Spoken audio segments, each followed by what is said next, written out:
berjuang bersama-sama supaya lebih cerdas, lebih peka, sehingga jawaban dan respon teman-teman ini nanti akan menjadi file yang sungguh-sungguh penting untuk kita semua dan untuk seluruh areal perjuangan yang kita belum tentukan namanya, apakah tetap Indonesia dan Nusantara juga kelihatannya enggak. Dan itu tidak ada masalah karena ya ini kita sebut United Nation of something. Tidak apa-apa, kalau masih ada yang tidak ikhlas, kita tidak boleh memaksakan. Nah, itu berarti sudah keluar air ketuban peradaban baru yang kita belum tahu namanya, tapi sudah malam ini sudah memancar itu air ketubannya. Bayinya belum lahir tapi sudah ada tanda-tanda.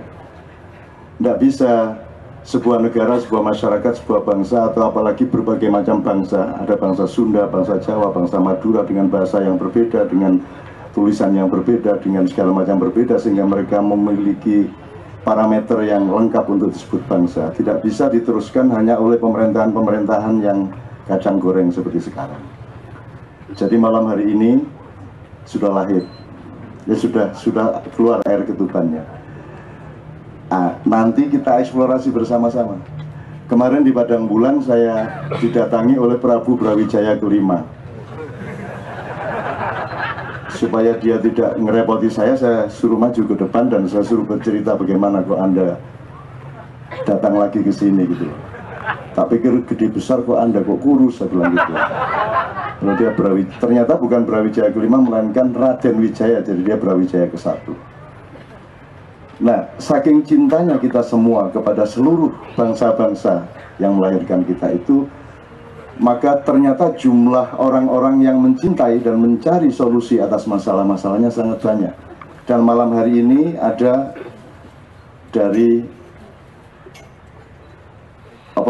Trifalak Tunggal Listrik ya, dan seterusnya. Nah, terus ada teman-teman dari organisasi pemuda, ada Mas Nanang, itu semua saya kira harus kita eksplorasi sampai pagi. Jadi kalau pamit sebelum jam 3 itu tidak usah ngomong lagi udah. Apa sampai jam 3 agak kuat kan ngomong agak tentang Ronggo Warsito, sapi terus itu dilingkas pamit tak tutup ndasmu kan. Terus kadung kok buka kartune, ayo jebolno sing mesisan ya. Jadi ini sudah lahir teman-teman sekalian. Menurut saya sudah ada tanda-tanda kelahiran. Bukan hanya negara baru, bukan hanya satuan atau formula baru, tapi peradaban baru sudah lahir. Karena semua yang dikatakan tadi sudah membuktikan bahwa apa yang selama ini kita anggap baku dan denotatif ternyata semuanya batal. Kita sudah, kata negara sudah batal ya toh? Rumah tangga sama keluarga tidak ngerti bedanya. Kelihatannya bernama presiden tapi fungsinya bukan presiden, tempatnya bukan tempat presiden. Jadi semua batal. Apalagi orang sekarang tidak mengerti batal dan tidak bedanya apa. Itu teman-teman sekalian. Jadi saya kira ini harus kita eksplorasi. Batal dan tidak ngerti itu maksudnya gini. Kalau Anda ngomong hukum dengan pasal-pasal, pencopet sama koruptor pasti berbeda hukumannya. Tapi kalau Anda ngomong konstitusi, itu dia lebih tinggi, dia lebih mendasar, lebih mengakar, bahkan nanti sampai ke tingkat filosofi dan nurani. Itu sudah tidak memerlukan perbedaan antara pencopet dengan koruptor. Jadi ibaratnya sholat ya. Sholat itu imamnya keceret, cowok gitu. Upamane itu kira-kira sholatnya batal semua enggak? Batal. Keceret tuh sampai nang sarine gitu. Upamanya ya. Tapi di masjid sebelah enggak sampai keceret, cuman kentut sedikit sekali. Ya gitu dong, enggak ada yang dengar. Dia sendiri enggak dengar, apalagi makmumnya, tapi malaikat dengar. Batal enggak? Batal. Kan gitu. Jadi dalam nurani, dalam prinsip keadilan tidak ada bedanya kamu ngutil tak ngerampok. Itu prinsip dasar dari moral, itu yang dari Ronggo Warsito. Saya pernah ngutil, bukan ngutil, saya itu pernah ada barang di toko, saya sama Sabrang ketika dia masih 4 tahun atau 5 tahun, saya ambil barang sing wis gak kanggo. Terus kotak apa lho tak jupuk, tak lus-lus ngene iki sambil jalan ngeliat-liat barang yang akan dibeli oleh anak saya, si Noe. Terus Noe bilang, "Ya nggak boleh itu."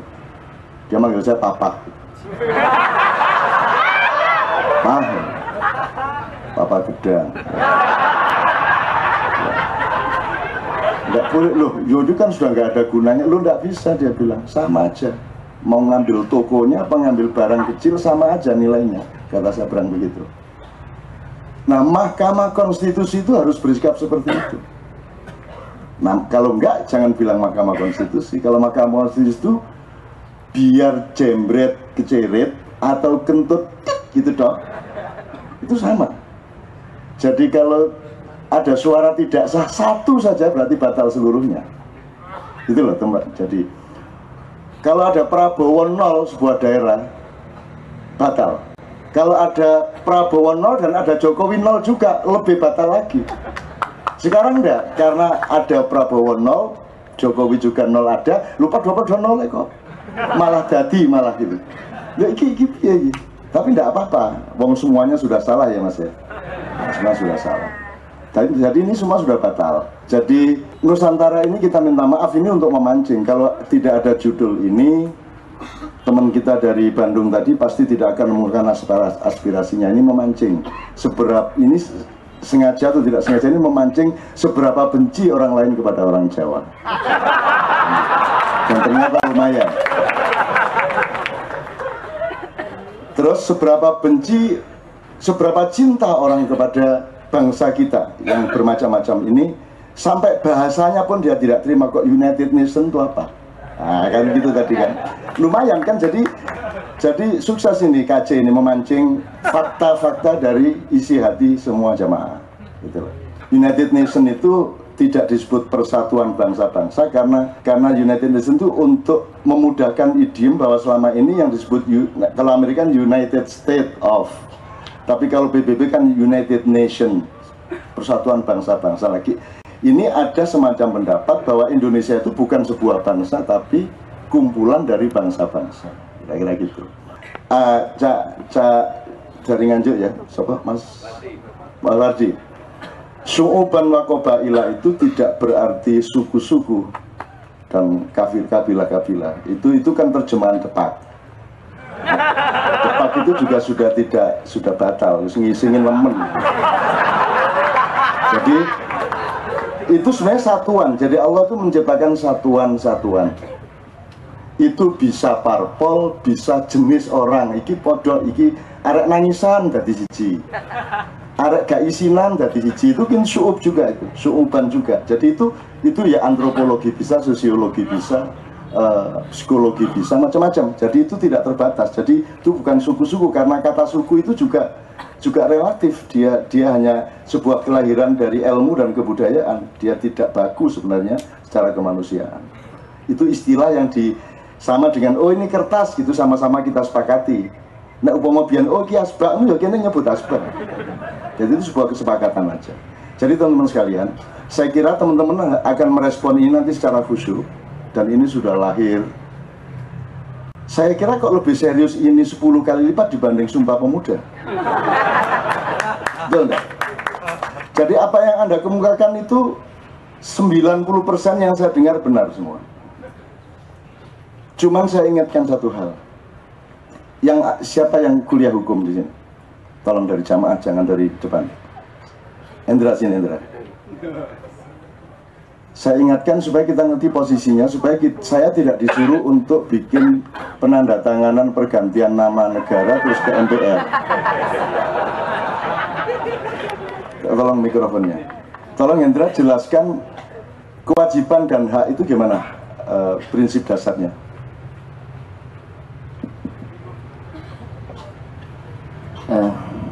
Terima kasih Cak. Assalamualaikum warahmatullahi wabarakatuh. Pada dasarnya kewajiban dan hak adalah hak itu merupakan bawaan yang dibawa oleh masing-masing pihak orang seperti itu. Lalu kemudian kewajiban merupakan tanggung jawab orang terhadap pelaksanaan haknya. Gini aja, saya agak ingin lebih masuk, lebih ke bawah. Pada posisi apa seseorang punya hak?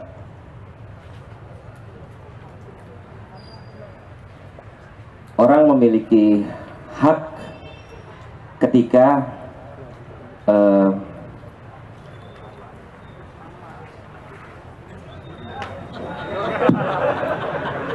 saya ingin ilmu yang af'al ya. Af'al itu artinya yang Anda alami sehari-hari. Misalnya begini, Anda sama istri saya, sama istri Anda sama istri Anda tidur terus hamil, ya. Tapi kan Anda bukan yang bikin hamil, gitu ya. Kemudian janin nempel, alat itu nempel, kemudian membesar, bayi lahir. Nah, maka karena Anda ikut bekerja dalam proses terjadinya bayi, berarti Anda punya hak atas bayi itu. Persentase hak Anda atas bayi itu adalah tergantung kepada tingkat kerjaan Anda seberapa. Jadi sahammu sak piro. Kono ngene tok njaluk hak gede. Nah, siapakah yang menyemaikan padi? Siapakah yang memuaikan janin menjadi bayi? Ibunya kah, bapaknya kah? Oke. Kalau Anda hitung haknya Allah atas bayi yang lahir dengan dibanding haknya ibu dan bapaknya, berapa persen kali berapa persen? Itu maksud saya, Hendra. Loh, kita akan aku menengah. Kira-kira 10-90, 80-20, kira-kira. Atau 5-95, atau 1-99. Tapi jelas ngerti maksudnya hak. Oke. Nah, si anak karena dia produk dari pekerjaan pihak lain, yaitu Tuhan, malaikat, bapak, ibu, dan seterusnya, maka dia punya kewajiban atas orang yang berjasa atas bayi itu, betul enggak? Nah, sama dengan Tuhan berhak nyuruh Anda sholat karena dia yang bikin Anda. Dia yang bikin tanganmu disuruh gini ya, dia berhak. Ibarat Anda harus bayar pajak ke dia. Jadi haknya seseorang adalah kewajiban orang yang lain. Jadi keterkaitan saham sebenarnya. Nah, sampai sini ada respon nggak? Anda sebagai pengacara, bener nggak itu tadi? Kalau dalam perusahaan, siapa yang berhak bikin policy? Yang berhak bikin policy adalah manajemen, dalam hal ini diwakili oleh BOD. Oleh perusahaan BOD. Apa itu? Direktur, Board of Director. Board of Director. Loh, kalau ownernya? Ownernya menyerahkan kuasanya kepada. Tapi pada hakikatnya yang punya hak. Yang punya hak, yang owner, pemilik. Nah, bahwa dia mendelegasikan haknya kepada sebuah kelompok, itu lain masalah. Sama dengan Allah punya hak penuh, tapi dia mengkhalifahkan haknya kepada manusia. Ini prinsip hak dan kewajiban. Oke ya, ini nggak perlu lebih panjang lagi, jelas ya. Sekarang saya tanya, saya punya kewajiban apa sama Anda?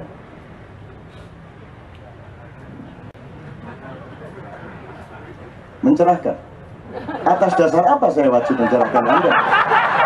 Kon gak ngekei aku mangan, kon gak melok ngelairno aku, Anda gak punya saham apa-apa atas hidup saya, kenapa saya punya kewajiban kepada Anda?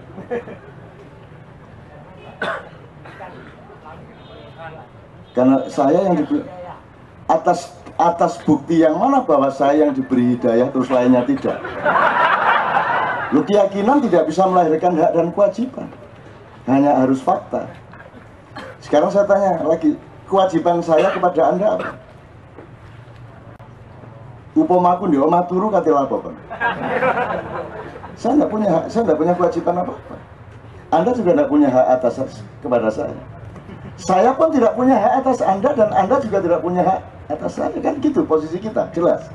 Jadi kalau kita sekarang bertemu dan bekerja bersama-sama, merumuskan banyak hal, mencita-citakan masa depan, apa yang terjadi sebenarnya? Itu hak kewajiban ataukah itu sodakoh? Anda bersodakoh dengan datang, saya bersodakoh dengan datang.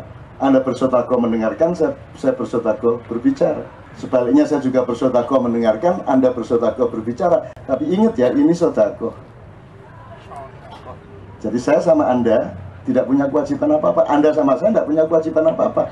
Bahkan kalau Anda melihat kumpulan seperti ini kan, saya tanya sekarang, kalau kita cari aja sifat-sifat dasar, apakah di KC ada pendidikan politik?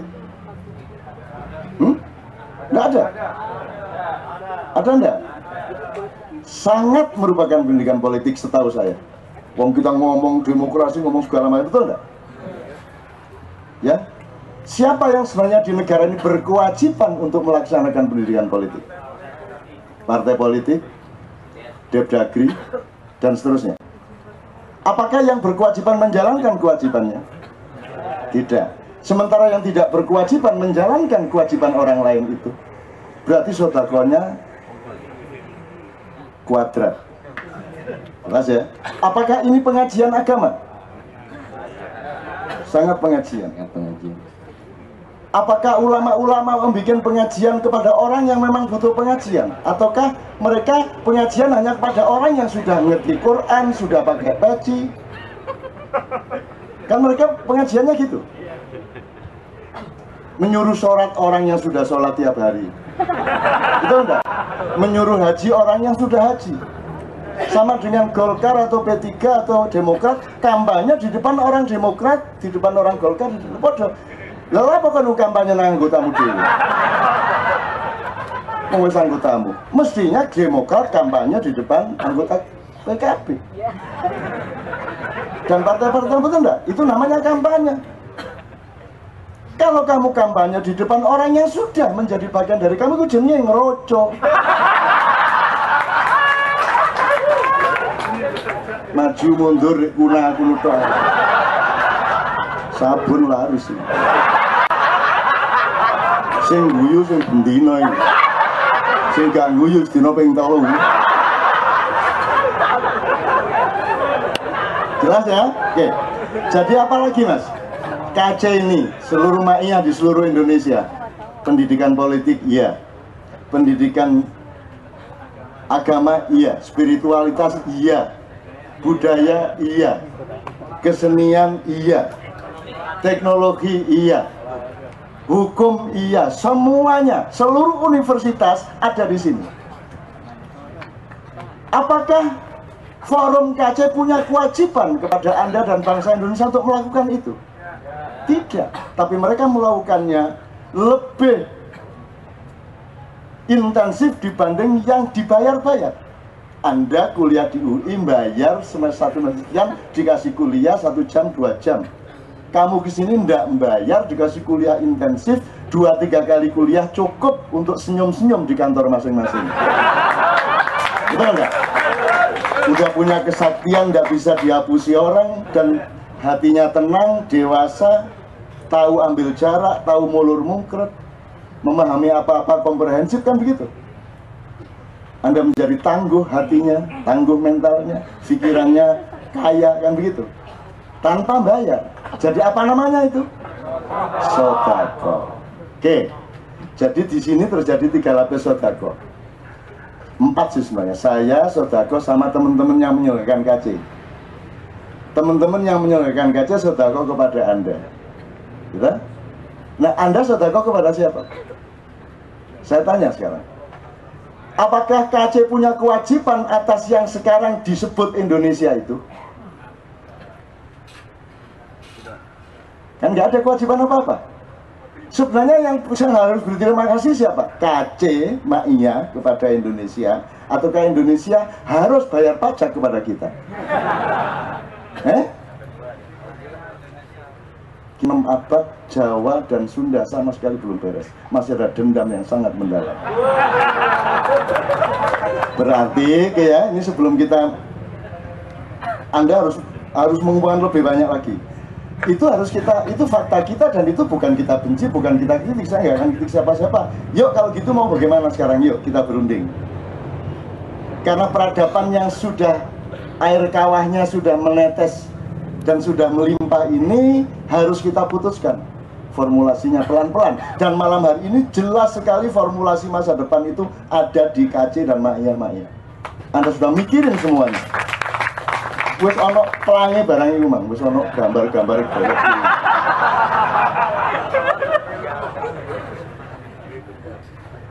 Dan memang harus dari daerah Nganjuk karena hutan-hutan angker itu ada di sebelah selatan. Jadi kuliah ya iki anggit gak di universitas ngedul titik. Kuliah itu dia melihat perpustakaan digital di dalam hutan.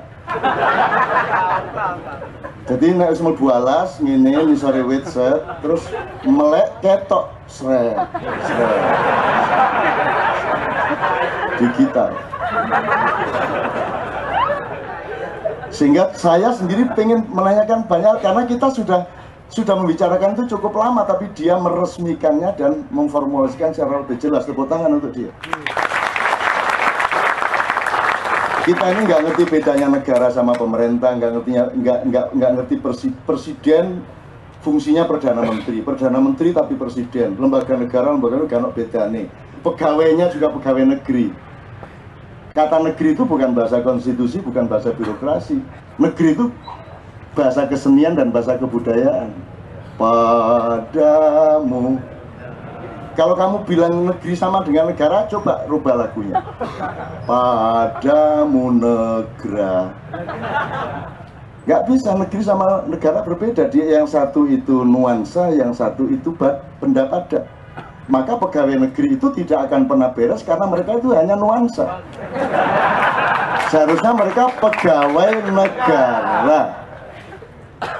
Sehingga mereka tidak terikat kepada pemerintah. Kalau pegawai negara ada di kantor kabupaten, dia bukan bawahan bupati. Kan begitu mestinya ya Mas? Bukan bawahan bupati. Ya ini negara memang aneh, itulah aneh. Yang kerja sudah 30 tahun di kantor itu menumpuk karir setengah mati, nanti tiba-tiba ada outsourcing 5 tahun, ngatur yang sudah kerja berpuluh-puluh tahun. Coba, kok gelem arek-arek ini? Loh, kamu yang sudah ngerti segala sesuatu puluhan tahun di sini, datang orang baru yang nggak ngerti apa-apa, yang tenaga kontraan. Itu pun setelah kamu taati 4 tahun ternyata kena KPK. Jadi ini memang nggak masuk akal. Jadi ini Anda bersedekah luar biasa, cuman ini sedekah. Sedekah itu tidak boleh dipaksakan. Jadi saya tidak akan ke MPR. Kok Anda tidak percaya kepada mereka, kok Anda membangun sesuatu berdasarkan legitimasi mereka. Mau demo ke siapa kita? Yang kita demo adalah orang yang memang bisa kita percaya untuk merubah. Siapa sih yang kok demo? Nggak ada. Wong mereka semua tidak ingin ada perubahan kok. Yang ingin perubahan Anda kok. Ya demo nang awakmu dhewe. Jadi ini sedekah, kalau mau dipakai monggo, nggak dipakai mati yo. Begitu, nggak ada masalah. Saya juga tidak punya possessiveness apa-apa, teman sekalian mau kalau Indonesia pasti tidak. Dan sejak pemilihan presiden saya sudah tidak pernah menyebut kata itu di dalam tulisan saya. Jadi kalau saya ditanya, Cak Nun orang Indonesia, saya penduduk tempat yang sekarang disebut Indonesia. Tapi kalau negara Indonesia saya nggak ngakuin. Loh, makar. Loh, gak makar, aku gak ngakoni kok. Loh, urusan hati saya dan pikiran saya kok. Loh, ada soto, kata kamu enak, kata saya enggak enak, lah sakarepku. Saya kan enggak melanggar apa-apa. Wong itu pikiran saya kok. Dan saya juga tidak melakukan kriminalitas, tidak melakukan apa-apa kok. Saya jadi penduduk yang sangat taat, sangat baik. Kalau ditilang polisi tak sentak, mulai. Pilpres ngerepoti, polisi ngerepoti, mikir, mulai. Gue.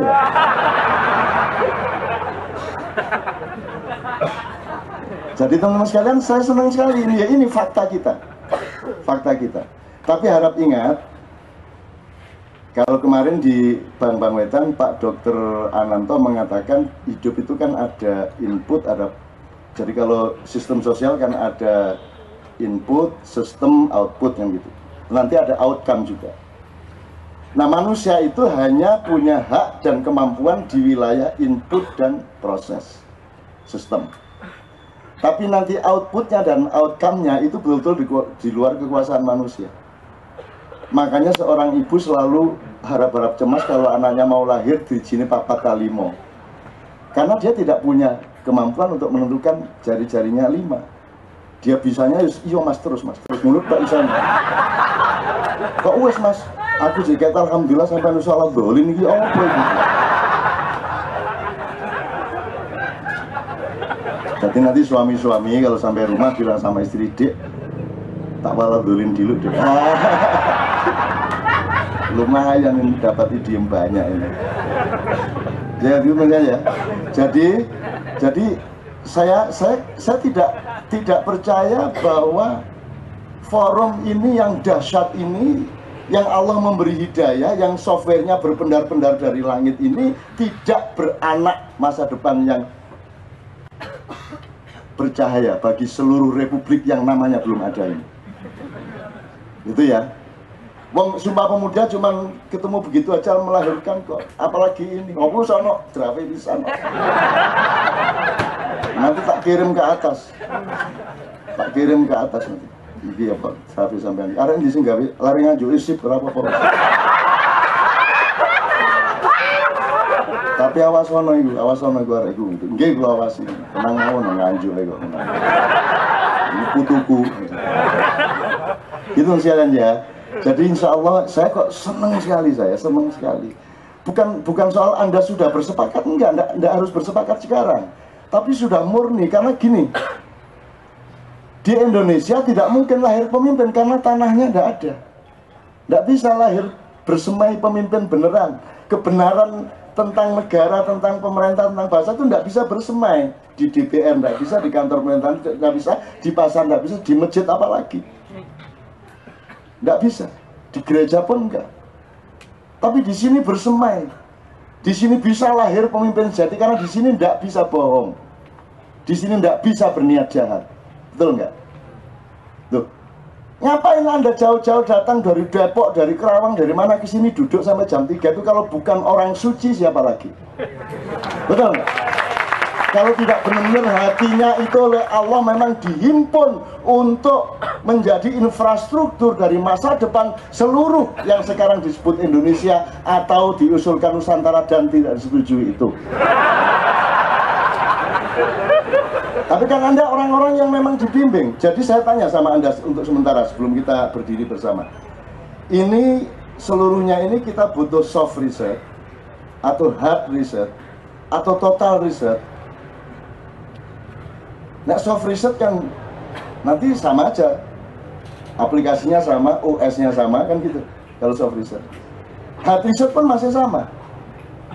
Ternyata kan hard disk harus banyak yang damage gitu ya.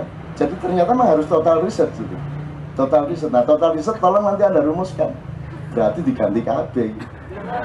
Operating sistemnya diganti, Intel diganti Oppo gitu. Terus gak karu-karuan gitu. Nah, tapi itu juga enggak apa-apa. Tadi sini apa Anda makar dengan ngomong ini? Enggak apa-apa. Mudah-mudahan semua pemimpin di atas mendengar omongan Anda di sini. Kalau macam-macam aku bisa ngadepi. Gak masalah. Ini bagus, ini suci. Ini suci karena Anda sungguhan ngomong ini. Nah, teman sekalian, maka mari kita berdiskusi sampai jam 3 nanti dengan teman-teman kita ini. Kelompok-kelompok muda ya kritikan kalian nggak masalah. Karena untuk mendapatkan emas, Anda harus kerasan sama kerikilnya dulu. Nggak bisa Anda cari emas ke tambang terus ambil emas, itu nggak bisa. Ya kudu, wah diduoleki kerikile, harus ketemu bongkahan tanah. Itu semua proses untuk mendapatkan emas. Jadi banyak organisasi-organisasi yang sifatnya kerikil dan bongkahan tanah. Tapi kalau Anda bersabar sama mereka, akan muncul emas dari mereka. Gitu loh. Yang Anda kritik tadi kan, wah biyen zaman jadi tokoh mahasiswa gini, saiki akhirnya ya penindas. Loh itulah sing penindas. Yang tidak penindas banyak dan mereka tidak ikut kekuasaan. Jangan lupa itu. Ada yang bertani, ada yang dulu menjadi penulis sangat bagus, sangat populer di salah satu majalah utama di Indonesia selama puluhan tahun. Akhirnya karena putus asa sama seluruh keadaan, akhirnya DE kuliner maknyus. Terus timbangannya taek ini maknyus saya jangan lupa dia bukan orang makanan. Orang itu dulu kolumnis nomor 1 Tempo zaman tahun 70-an 80-an, dan dia pinter, dia ngerti macam-macam, tapi didelok wancane brongkalan kabeh. Ya wis tak kei badokan ae saiki kan gitu. Tolong dipelajari itu. Jadi jangan dipikir beliau itu nggak ngerti apa-apa, ngertinya makanan. Gitu loh. Jadi itu banyak orang yang tidak Anda ketahui, dan tidak mungkin pemimpin sejati masuk televisi yang bener aja. Nggak mungkin kebenaran seperti ini terus diwawancarai oleh Najwa, itu nggak mungkin. Nggak mungkin lah. Meskipun setelah saya ngomong gini terus mereka ingin membantah dengan mengundang dia juga bisa. Supaya ternyata Cak Nun salah kok, buktinya Najwa gitu kan. Tapi kalau normal ya nggak mungkin. Opo Kick Andy terus memanggil ini, gimana Ronggo Warsito wajahnya? Jadi kebenaran tidak laku di tanah yang luas mainstream ini, tidak laku. Kebenaran, kebaikan, kesucian, keindahan tidak laku. Tidak ada yang indah, semua diindah-indahkan tapi tidak ada yang indah. Nah, pemalsuan yang terjadi, pemalsuan itu bahasa modernnya pencitraan. Tapi pemalsuan toh, dari A menjadi A plus, sudah dari B, sudah dari C, kan begitu. Nah di sini tidak ada pencitraan. Pencitraan opo nih, nanti, woi gini yang mek pironya, woi gini. Tidak ada pencitraan sama sekali. Di Padang Bulan di Jombang lebih parah lagi. Tidak ada apa-apanya, pengajian orang lumpuh menutup, tidak ada hiasan sedikit pun. Dan kita ke sini tidak berhias-hias, kita di sini justru kita membuka jiwa kita selebar-lebarnya, setulus-tulusnya. Dan saya tidak yakin, saya tidak percaya kalau ketulusan dan kesucian Anda itu tidak dilahirkan oleh Tuhan menjadi kejayaan masa depan bangsamu. Sekarang kita kembali ke dalam diri Anda, ke dalam diri kita masing-masing. Jadi seluruh perolehan Anda di alam peristiwa, diskusi segala macam itu kemudian tetap harus Anda sublimasikan, harus Anda endapkan supaya nanti dia otentik menjadi milik Anda ketika sudah menemukan kebenaran dari seluruh yang dibicarakan. Pertama-tama begini, saya berdoa, tetapi doa itu sebenarnya keyakinan saya bahwa tidak mungkin Tuhan itu menciptakan jodoh-jodoh. Tidak ada yang tidak berjodoh. Kalau Anda berbuat baik, jodohnya Anda dapat berkah. Kalau Anda zalim, jodohnya Anda kena azab. Jadi kalau jangan gampang melakukan keburukan karena nanti Anda akan ketemu jodohnya. Anda juga jangan sombong, jangan merasa menang, jangan merasa sudah beres, karena setiap yang Anda alami setiap hari nanti akan ketemu jodohnya. Ada yang jodohnya ketemu seminggu, ada yang sebulan, ada setahun. Jadi mari kita detail terhadap setiap yang kita lakukan ini, karena dia akan berjodoh. Sekedar Anda ngasih tambahan tukang parkir 200 perak, itu nanti akan ada jodohnya. Begitu juga Anda menyakiti orang dikit aja nanti ada jodohnya. Jodoh itu perimbangan. Kalau di Quran ada wa may ya'mal mithqala dzarratin khairan yarah wa may ya'mal mithqala dzarratin syarran yarah. Kalau di Jawa ada ngunduh woing pakarti atau jer basuki mau beo. Saya yakin di setiap bangsa ada.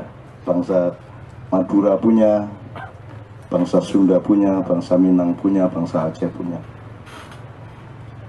Saya tidak tahu bahasa-bahasa yang lain, tapi pasti. Jadi malam ini, kalau dalam bahasa Jawa tadi kan jer basuki mau beo. Sebenarnya peristiwanya terbalik. Mau beo, jer basuki. Anda sekarang ini sudah membayar kepada Allah, kepada masa depan, dan kepada anak cucu kita.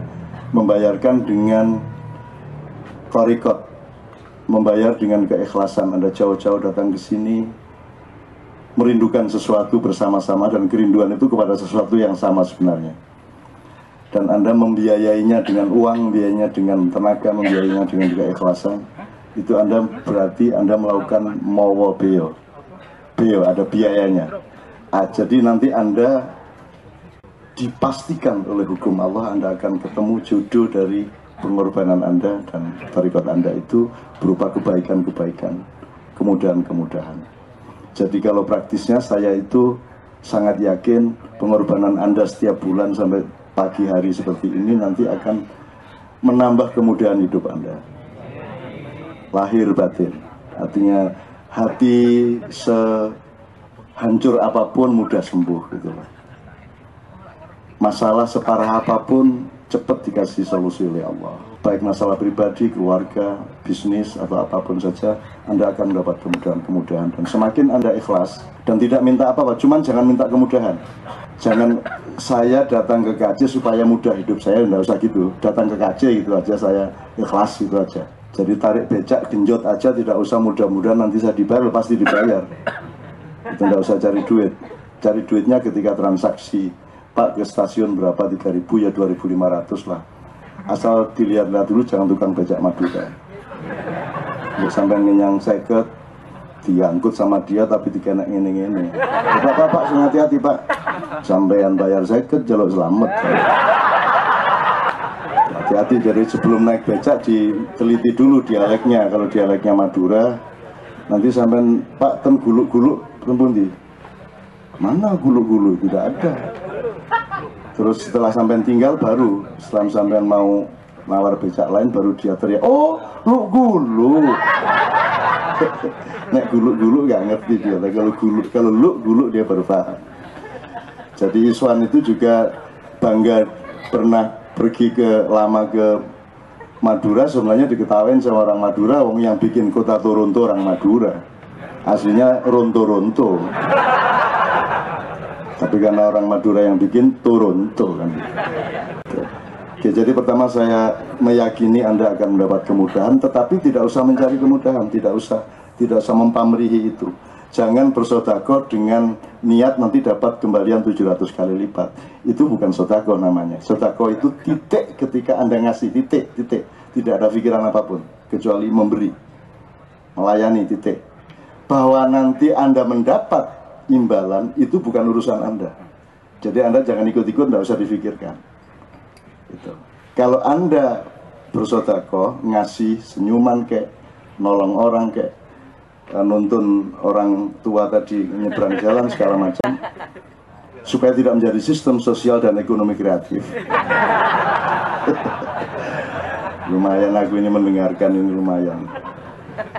Ya antar saja, Anda antar saja.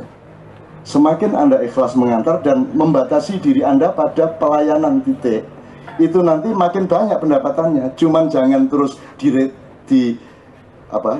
dikonstruksi bahwa dengan begini saya akan mendapat seperti itu. Itu bukan sedekah, itu namanya dagang. Jadi kalau Anda ngumpulin duit juta-juta dengan harapan dapat 22 juta, itu namanya dagang. Kalau dagang tidak bernilai sedekah. Gitu.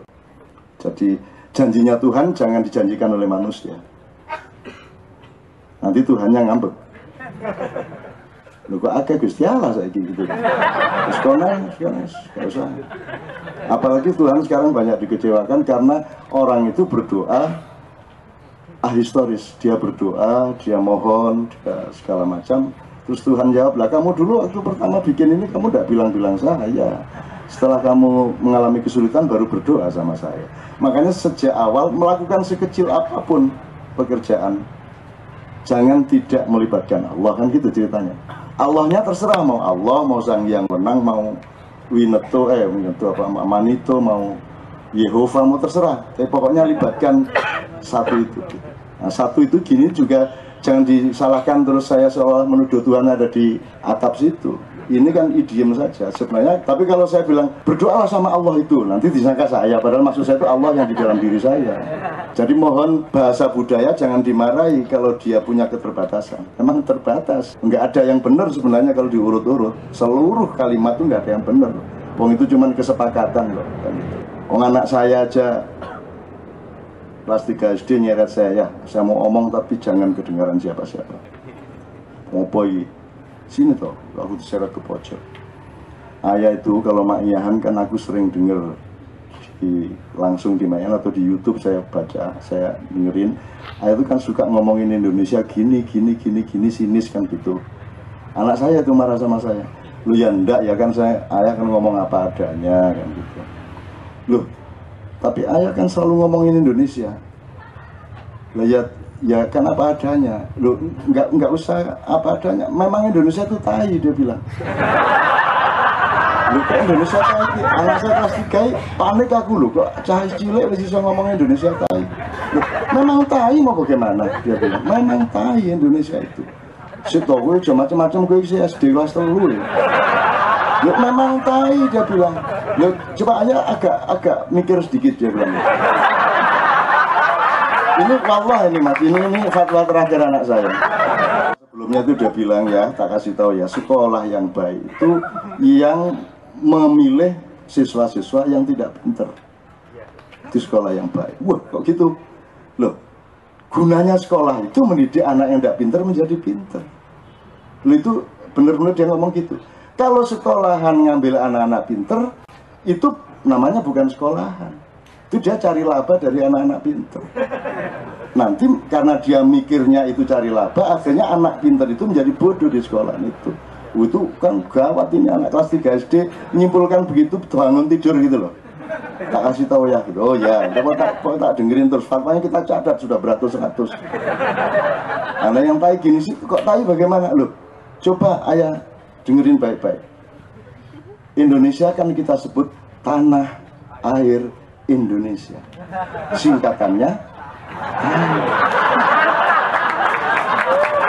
mata lagi. Ya wes.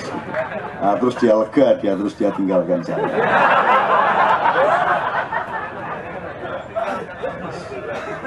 Nah, teman-teman sekalian, poin pertama saya adalah doa dan keyakinan saya. Pokoknya pulang dari sini, teman-teman sekalian, selalu Anda mendapatkan kemudahan baru, hal-hal yang tidak terduga. Dan jangan ngatur-ngatur Allah, karena Allah yang ngatur Anda.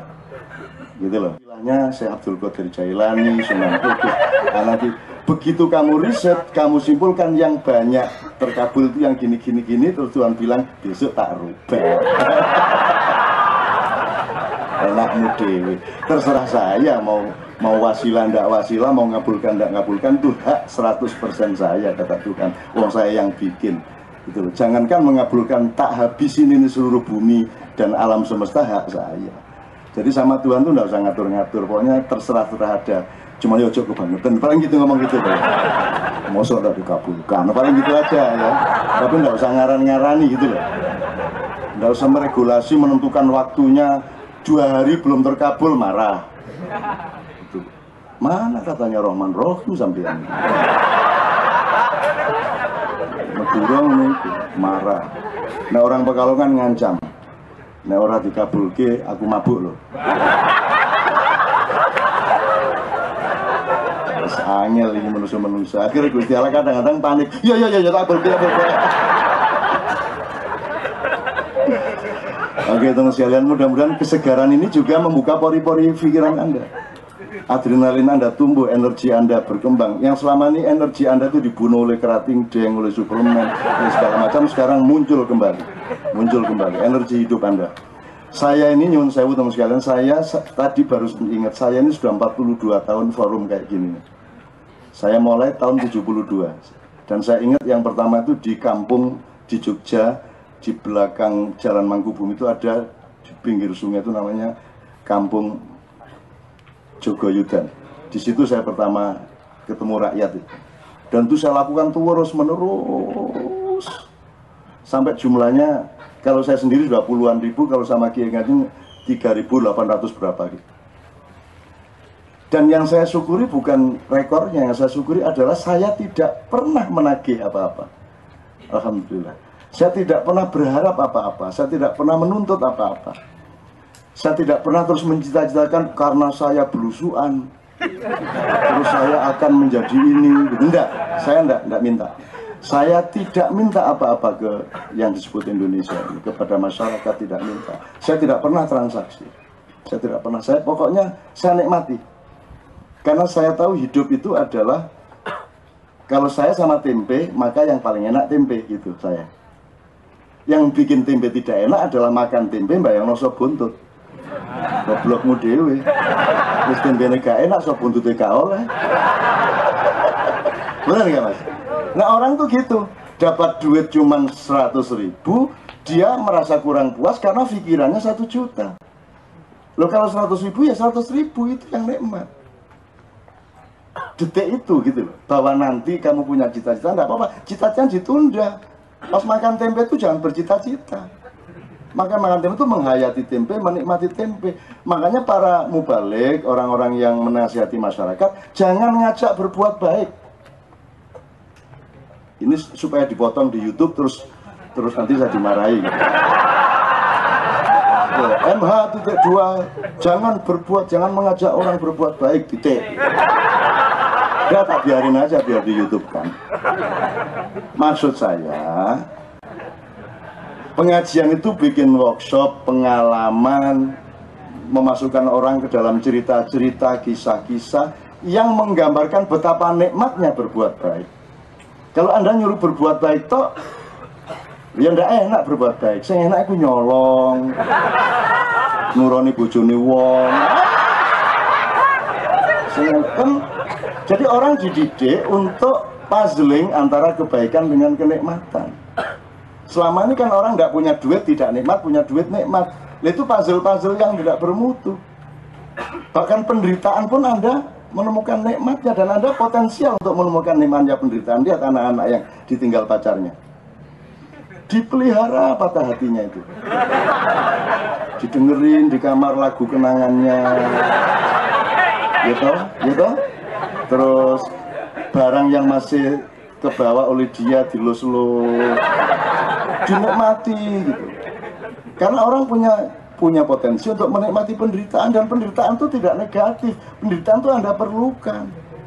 Tidak ada bayi lahir tanpa penderitaan ibunya. Dan jangan sebut penderitaan itu penderitaan. Penderitaan itu kenikmatan yang menyamar. Oh, biar wes. Kalau ngeden ini mesti nyamar iki.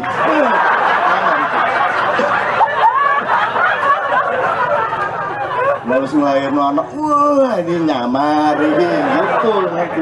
Kalau Anda punya pikiran begitu, sakit menjadi sekunder. Benar nggak? Sudah Anda lihat. Jadi semua itu tergantung takdir yang kamu set up dari pikiranmu sendiri, karena Anda punya hak mentakdirkan dirimu sekian persen. Selebihnya Allah punya, tapi Anda dipinjamin sedikit. Wis nek gak percaya, gini ya, aku zaman cilik ku ngene iki. Ambune ya apa, Mas? Ya? Tapi saya waktu SD kelas 5, karena saya sudah pergi dari rumah, saya mulai masuk kuburan, mulai tidur di sungai, mulai ndak itu. Jadi gelandangan di gerbong-gerbong yang udah nggak kepake. Saya akhirnya nganggur gitu kan, ngene dulu kan. Anggutai. Kesadaran pertama adalah oh alah menungso iki diwolak-walik jane ya mek taek kan gitu kan. Tapi lama-lama saya punya pikiran di atasnya. Bisa nggak saya bikin tidak berbau busuk? Ternyata bisa. Setelah sekian kali tidak busuk. Nah, nggak busuk dia. Sekian kali wangi. Wangi, Mas.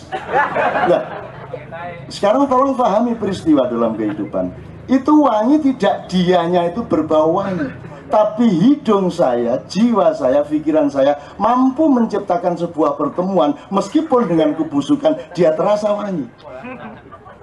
Jadi itu kemampuan psikologimu, kemampuan mentalmu. Kalau kamu menderita, gitu terus ya, kamu akan akrab sama penderitaan. Gitu loh, Dimas ya. Jadi saya kembalikan, saya 42 tahun seperti ini dan saya tidak pernah meminta apa-apa. Dan memang saya tidak mendapatkan apa-apa. Kalau yang disebut mendapatkan itu, nanti saya jadi tokoh masyarakat, saya jadi kiai, saya jadi calon presiden, saya jadi populer, semua tidak saya dapatkan. Dan alhamdulillah, karena saya memang tidak pernah berdoa seperti itu, saya tidak mendapatkan apa-apa. Tapi tidak mendapatkan itu lebih membuat saya bangga daripada saya mendapatkannya. Loh, kalau saya puasa dapat hari raya apa anehnya? Tapi kalau puasa aku pelihara sepanjang hidupku, dan aku serahkan, tolong hari raya simpan dulu ya Allah. Awas dulu kalau kasih, simpan dulu. Aku masih kuat berpuasa sampai berapa ratus tahun pun aku masih kuat berpuasa. Ujilah aku, aku. Itu. Akhirnya Garyoyo temen aja. Loh, apa gunanya bercita-cita terus tercapai, terus bangga? Loh, enggak. Saya tuh tidak pernah mencapai apa-apa melalui cita-cita. Saya tuh menikmati kalau saya tidak pengen apa-apa, Tuhan menengkai, gitu loh. Nggak berusaha, nggak bekerja. Saya nggak pernah ingin mendapatkan itu. Cuman saya melakukan hidup ini sungguh-sungguh, tulus, dan saya bertahan sampai sekarang seperti ini. Dan saya tidak berubah. Budayanya nggak berubah, cuci baju nggak berubah. Nek bengi jam 2 utak ndadar nyeplok, nggak berubah sampai hari ini. Saya tetap, meskipun saya punya duit lebih banyak, konsumsi saya tetap seperti itu. Budaya saya tidak meningkat. Baju saya ya gini dari dulu. Itu pendapatan. Kalau saya terus bisa beli baju baru yang lebih mahal, terus itu tidak membanggakan, ya wajar dong, duitnya oke. Tapi kalau duit lebih banyak, tetap dengan baju yang ditisik sendiri seperti Rasulullah, alangkah hebatnya. Kan begitu. Rasulullah kalau mau baju berapa? Tapi dia bajunya cuma 3. 1 dicuci, 1 dipakai, 1 di lemari. Itu pun kalau ada lemari. Jadi ya gak di lemari, jangan semuanya gurung lemari. Belum ada pengusaha mebel dari Solo.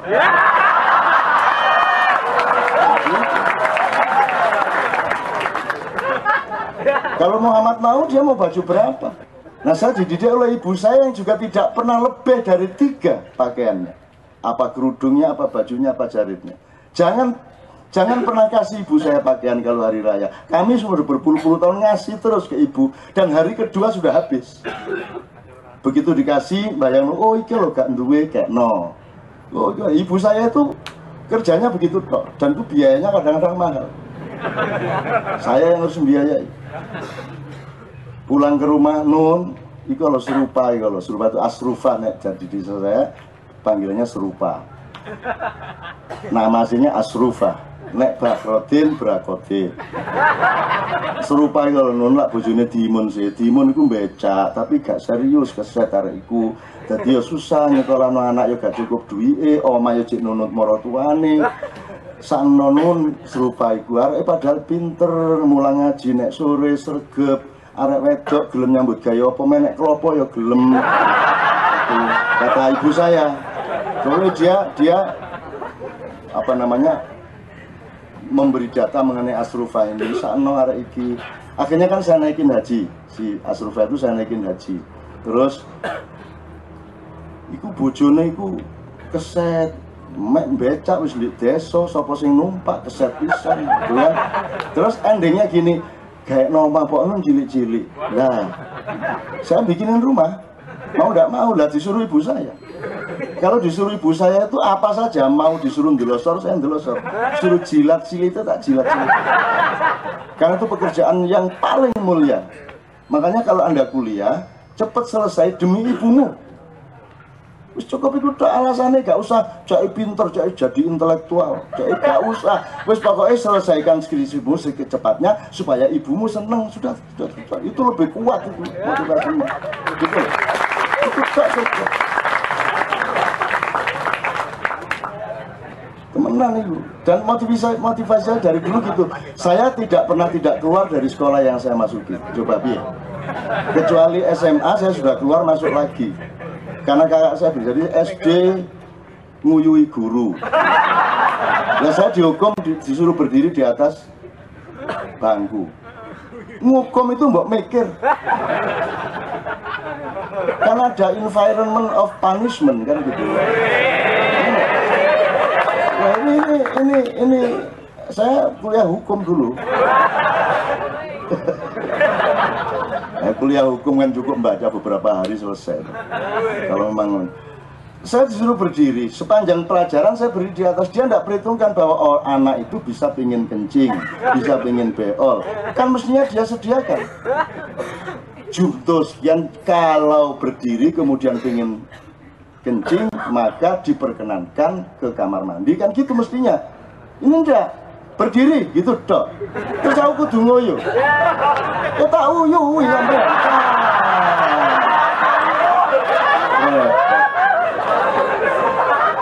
Dosanya ya kamu yang menghukum saya. Udah SD keluar, saya baru kelas 2 udah dikeluarin.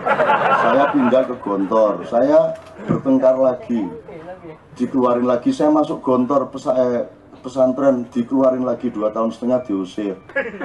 Terus saya masuk SMP sekedar untuk ujian, udah sekedar ujian tok terus masuk SMA. Saya kelas 2 keluar.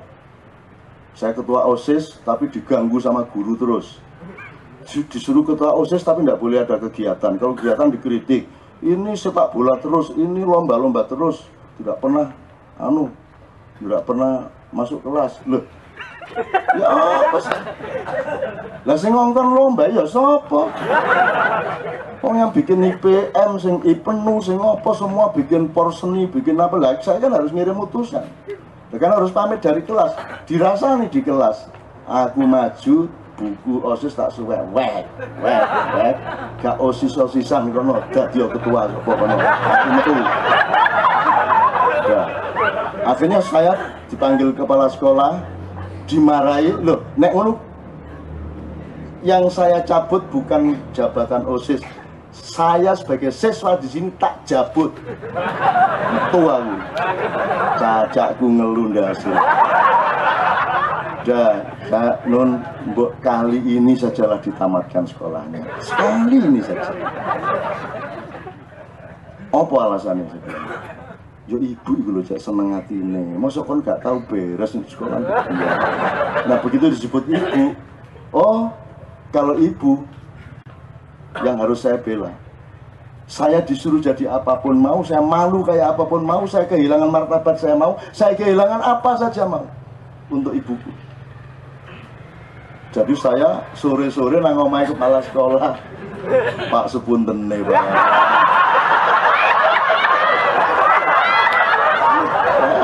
Gitu Mas. Nah, jadi saya kembalikan ke cerita saya 42 tahun itu. Bukan cerita tentang saya, tapi Anda itu yang total kepada segala sesuatu itu. Kalau kamu ditakdirkan Allah kulitmu begitu, maka kamu harus berpendapat ke dalam dirimu bahwa kulit yang terindah itu kulitmu. Ngono. Nek kon ndelok, waduh, kok kuning, kok aku gak. Akhirnya nang salon. Ono wong sing nang salon iku bendino itu kerukupan di tabung, cek putih, cek coklat, pokoknya bendino kerukupan. Karena dia tidak mau menjadi dirinya sendiri. Jadi sekarang kebanyakan orang kena iklan, kena ini, kena itu, kena kebudayaan, kena mode, kena tren, kena segala macam. Akhirnya dia pergi dari dirinya sendiri. Apa soal hidung, soal kulit, soal bahasa aja pergi dari dirinya sendiri. Tidak ada radio di seluruh Indonesia yang tidak pakai bahasa Jakarta. Gimana nih, teman-teman, udah belum nih? Ya, masih arek nganjuk yang ini. Sampai rumah nanti nganjuk radio, mesti bahasa Betawi. Gitu loh. Masih Surabaya, sekali-sekali ada bahasa Surabaya, tapi tetap saja standarnya bahasa Betawi. Bahasa Jakarta, Indonesia Jakarta gitu loh. Kenapa tidak berani menjadi dirimu sendiri? Kan sering saya bilang, kalau Anda orang Jawa, kalau Anda orang hidungnya kayak gitu ya, maka Anda harus berpendapat ya hidung begitu yang paling indah. Nek bule kedawan nih loh. Kedawan, yang indah yang segitu itu. Apalagi orang Amerika kulitnya, apa kulit puyah ngono. Kayak kerupuk. Puyah itu artinya pucet. Gimana? Yang indahnya kayak saya ini. Kalau Afrika terlalu hitam. Kalau yang indah tuh yang kita ini yang sedang. Nanti kalau Anda orang Afrika, saya ceramah di Ethiopia, saya balik. Yang indah itu yang kulit Anda itu. Kalau orang bule itu, tuh gimana kulit kok kayak gitu? Apalagi orang Asia enggak jelas itu. Hitam enggak, kuning enggak, ngono. Cara berpikirmu itu jangan terseret-seret kemana-mana. Meskipun itu enggak usah diperdebatkan. Setiap orang memiliki kebenarannya masing-masing sepanjang tidak dibenturkan sama orang lain. Karena itu masalah individu kok hidungmu itu, bukan masalah sosial. Kalau masalah sosial harus dirunding. Jadi misalnya sekarang teman kita yang dari Sunda tadi yang tidak seluruh Nusantara dan teman kita yang Nusantara tadi, menurut saya mereka harus jadi sahabat. Bener nggak? Harus kenalan, sering ketemu, merundingkan. Oke, Nusantara nggak masalah, yuk kita bikin nama yang baru. Untuk apa orang Jawa sama orang Sunda terus-menerus dendam satu sama lain seperti itu? Nah, Anda harus merintis, jadilah sahabat dan rundingkan nama yang baru untuk masa depan kita. Dan memikirkan ya. Pada saat yang sama, Anda tidak usah, yang Jawa tidak usah mensunda-sundakan diri, yang Sunda tidak usah menjawa-jawakan diri. Anda orang Jawa harus jadi orang Jawa, kalau Sunda harus jadi orang Sunda. Itu takdir Allah, kata Mas Iswan tadi. Allah yang punya. Kalau Anda kucing, jangan menganjing-anjingkan diri, anjing jangan mengayam-ayamkan diri. Apalagi ilmunya orang sekarang itu terbatas pada satu langkah ke depan, itu pun langkah pendek. Wah, ini ada indikator bahwa ayam itu kakinya 2. Benar? Begitu ono Iwan liwat, oh ayam ini sikil loro soalnya. Begitu gampang menyimpulkan hanya karena indikasi 2 kaki itu. Seseorang disimpulkan sebagai ayam hanya karena pengetahuan dia ayam itu berkaki 2. Jadi orang sekarang ini Masya Allah. Makanya di Ma'iyah ini, di kantor ini menurut saya Anda benar-benar menjadi manusia baru. Kita tidak ingin merubah Indonesia, tidak ingin merubah Nusantara, tidak ingin merubah apa-apa. Perubahan itu nanti kan output sama outcome, itu urusan Allah. Tapi Anda menjadi manusia baru yang tidak seperti manusia yang ada selama ini. Begitu Anda menjadi manusia baru, pasti produkmu berbeda, pasti perjuanganmu berbeda. Tidak usah kamu sengaja, pasti tetap akan merubah Anda. Anda tetap menjadi pejuang, mau tidak mau. Tidak usah diniatin pun Anda tetap jadi pejuang. Ada loh sesuatu yang tidak bisa diniati. Jangan marah ya, kelamin misalnya. Gak iso diniati. Tak mungkret, gak iso. Gak iso. Ya apa kok? Jadi dia membutuhkan mekanisme yang berbeda, dia membutuhkan perangkat-perangkat yang berbeda. Ada seorang istri membawa suaminya karena suaminya nggak pernah bisa ereksi dengan dia. Yang mbak-mbak itu, yang mijitin urat segala macam. Begitu diolah sama mbaknya itu, bisa set. Wah seneng bojone, mulai gak iso meneh. Dibawa lagi langsung ini. Jadi dia pikir yang nggak bisa itunya bukan, yang di depannya itu loh yang berbeda. Hanya kalau Mbak Ika karena ya mesti langsung, hanya kalau raimu ini loh. Kan kami tiap hari cemberut aja ya toh, wajahmu nggak pernah enak, kamu tidak pernah menunjukkan kasih sayang yang dibutuhkan suami. Ya apa bojomu kate lingongo. Sama dengan wanita juga begitu, terhadap laki-laki juga begitu. Jadi ada hal-hal yang tidak bisa kamu rencanakan. Jadi kamu jangan merekayasa hidup ini sepenuhnya. Jadi sekarang yang terjadi di Indonesia jangan dipikir ini substansial. Pilpres, pengelolaan itu tidak substansial untuk zaman yang sedang kita jalani. Ini sudah lahir peradaban baru, mulai dari persemaian di Kenduri Cinta ini. Kamu jangan pikir kamu menang. Kamu jangan pikir kamu hebat.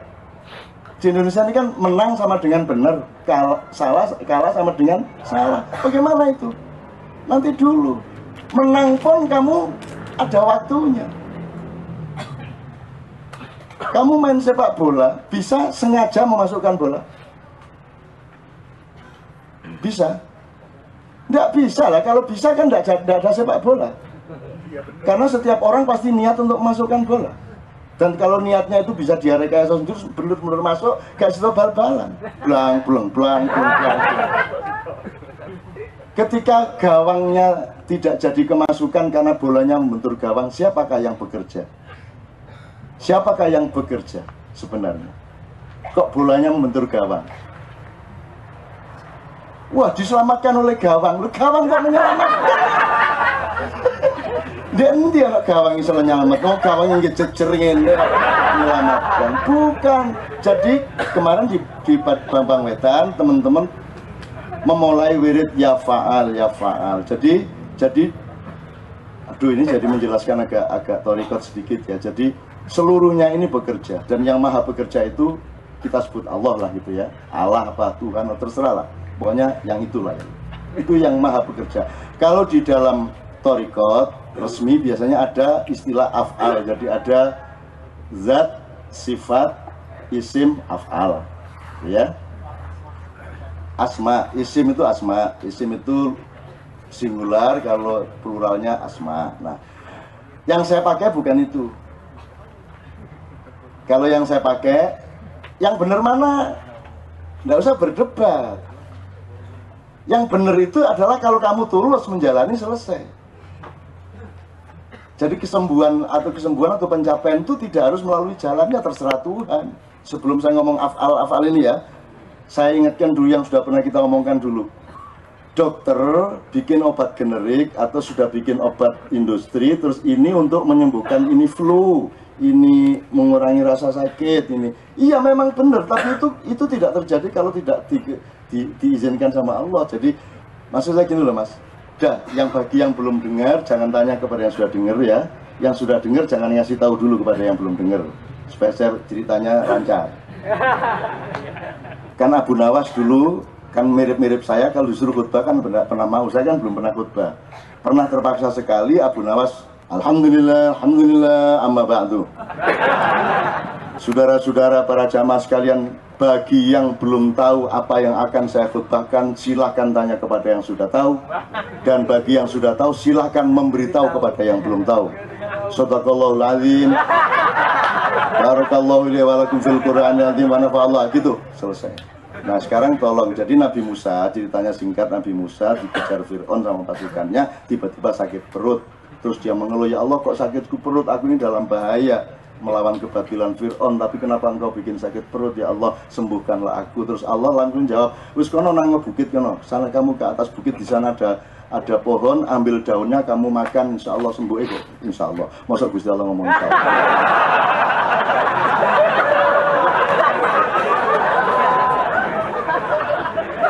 Lucu ya Gusti Allah, insya Allah. Oke, sembuh nanti kamu. Ya, Nabi Musa naik bukit, belum sampai menyentuh daun, perutnya sembuh. Terus dia turun lagi, dia oke, pasukan bergerak sekarang. Begitu bergerak, belum ada 50 meter, waduh, sakit lagi. Dia langsung lari ke atas bukit itu, ambil daun, dimakan, loh kok nggak sembuh-sembuh, ambil lagi, sampai 10 lembar dimakan nggak sembuh-sembuh. Protes dia, ya Allah, kok nggak sembuh? Katanya tadi kalau saya sakit disuruh naik, terus saya ambil daun, saya makan sembuh. Terus Tuhan ketawa. Yang bilang daun menyembuhkan itu siapa? Kamu tadi sembuhkan karena minta tolong aku. Lah tadi yang kedua kamu nggak minta tolong kok. Kamu langsung naik bukit kok. Betul nggak? Yang kedua kamu nggak minta tolong, kamu langsung naik bukit karena kamu berkesimpulan daun itu bisa menyembuhkan. Oh tidak, daun tidak bisa menyembuhkan. Mungkin daun aku izinkan bisa menyembuhkan, tapi itu tidak mutlak, terserah aku.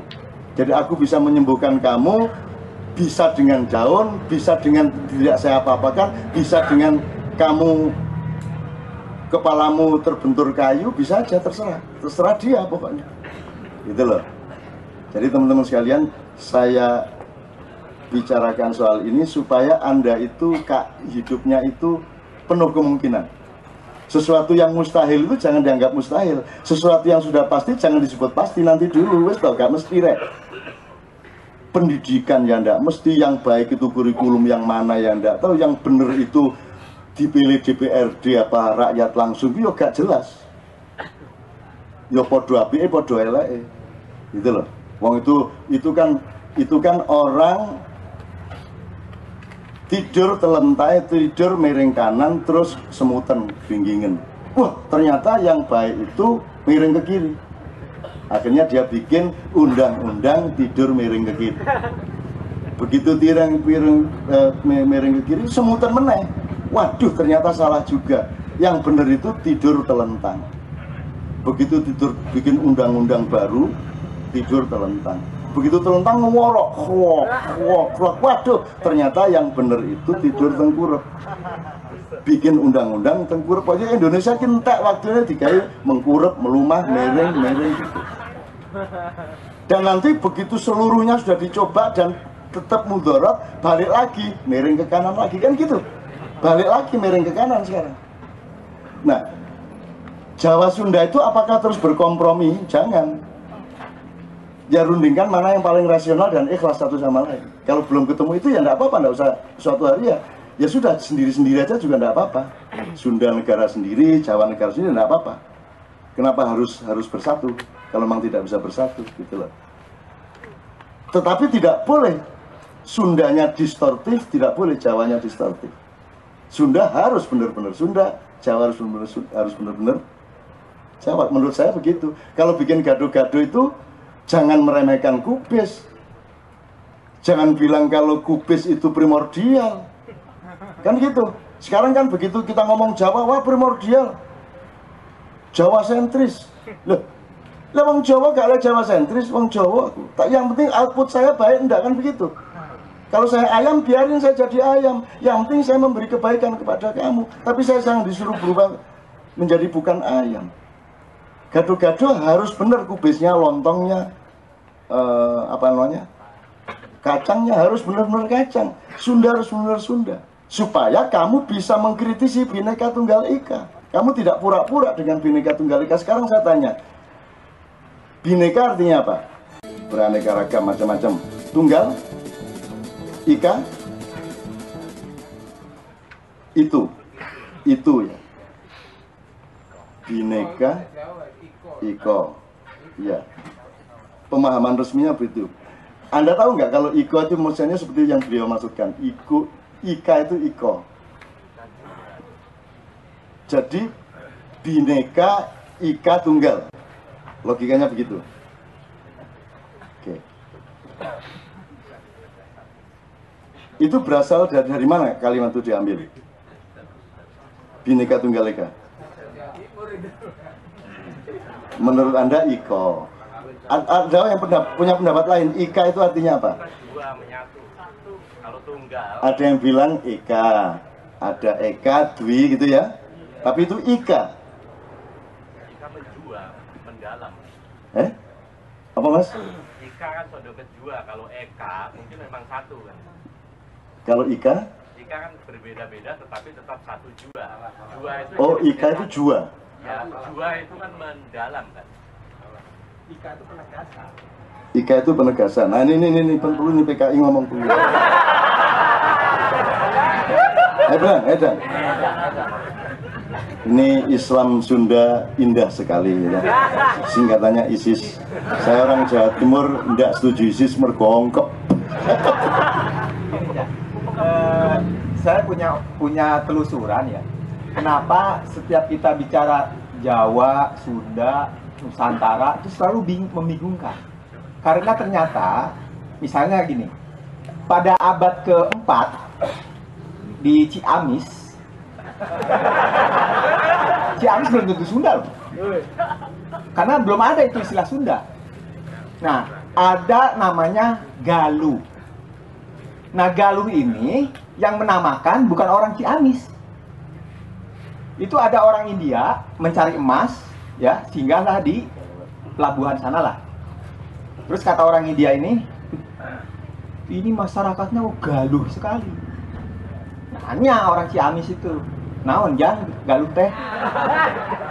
Itu loh, galuh itu kalau bahasa simbolnya perak. Perak itu simbol kebijaksanaan. Ini masih ini perak, bijaksana. Nah, kalau di ini kan damai, salam. Itu abad keempat. Nah, terus nanya lagi orang Ciamis itu, damai itu apa? Bingung. Karena di Ciamis atau Sunda lah katakanlah gitu, tidak ada kosakata damai. Kenapa tidak ada kosakata damai? Karena nggak pernah perang. Kenapa nggak pernah perang? Karena subur. Ya surga itu ya Ciamis itu. Gitu. Jadi Nabi Muhammad, adanya agama Islam, kan itu abad ke-7. Nah, Islam, salam, abad ke-4 sudah ada di Ciamis.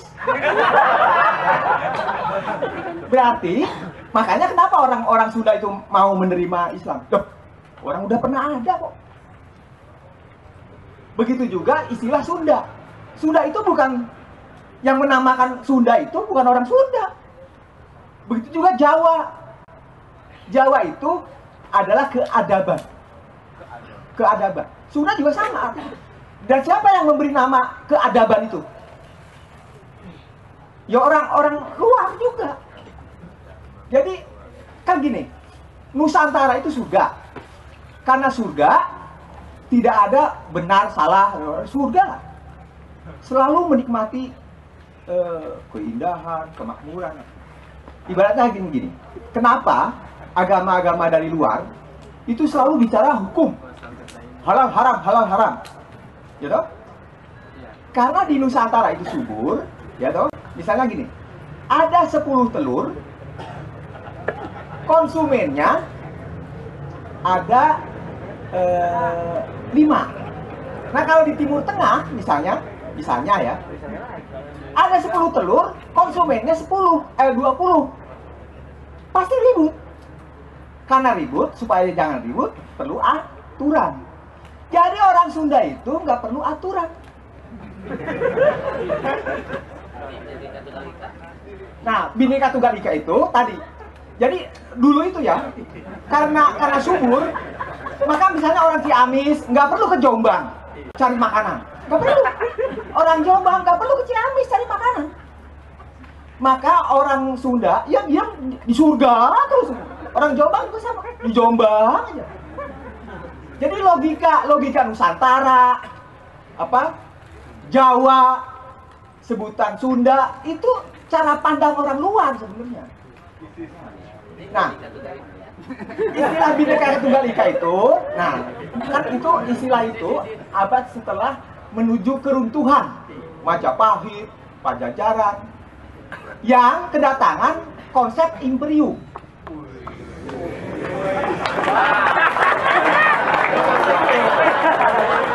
Anda nggak boleh kaget, tokoh PKI selalu hebat. Misalnya, di Sunda, di Jawa, dulu di Nusantara itu tidak ada yang namanya poligami. Tidak ada. Karena bangsa Nusantara adalah penganut monoteis, dalam arti yang sesungguhnya monoteis. Apa monoteis kalau menurut Quran? Orang yang selamat itu yang berserah diri sama hukum alam. Nah, orang Sunda itu, orang Jombang itu nggak mau menyebut semesta alam ini Allah ke, Tuhan ke. Karena apa? Tewaas kata orang Sunda. Nggak berani. Nggak tega. Bayangkan yang semesta alam itu kok bisa dijangkau oleh Allah, oleh apa? Nah, berarti kita nggak usah bingung dengan istilah Jawa, Sunda, Nusantara gitu loh.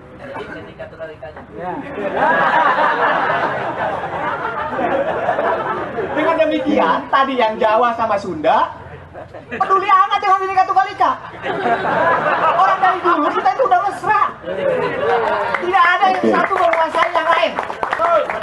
Kita sampai sekarang dikuasai oleh lain, asing. Itu aja. Termasuk konsep kan udah benar. Nih, itu saya heran tuh, yang mengaku-ngaku nasionalis, ya, nggak paham Pancasila. Jelas di kita itu, kalau mencari pengelola, patih kalau menurut Cak Nun, itu kan harus yang memilih orang yang terampil, harus yang lebih bijak dong. Masa diumbar, suruh milih petani segala macam, suruh milih. Loh, petani ya petani.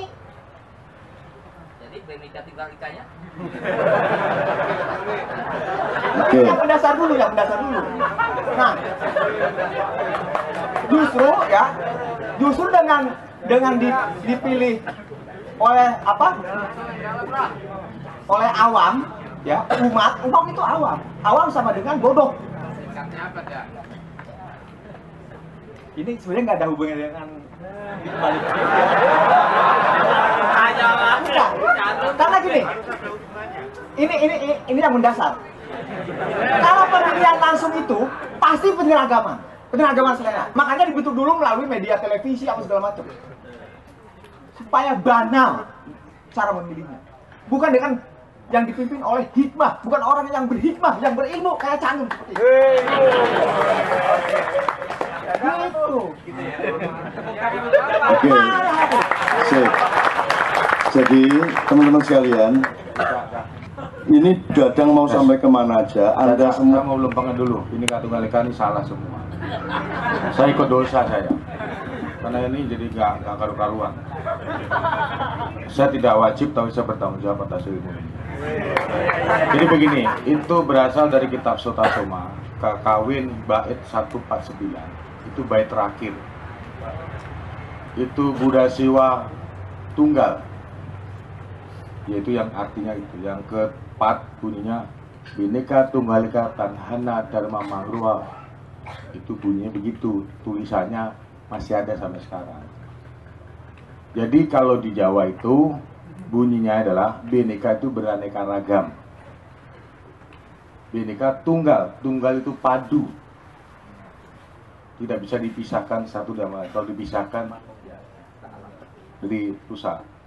Sepertinya padunya kita dengan tubuh kita, roh dengan badan kita, itu tunggal. Ditanya, ini juga saya. Ternyata saya adalah ruh saya. Tunggu dulu mas, ini ilmu mas, saya minta kampung lagi. Serius saya ini. Diam. Ini orang berilmu. Ya udah diam aja dulu, udah stop dulu, udah stop. Kami ngerokok aja be. Ini salah dosa kita ini ilmu. Saya kalau ilmu marah saya mas. Serius saya, karena dunia akhirat ini. Bhinneka Tunggal Ika. Ika adalah satu. Berbeda-beda. Kalau di Batak maragam-ragam. Manunggal menjadi satu.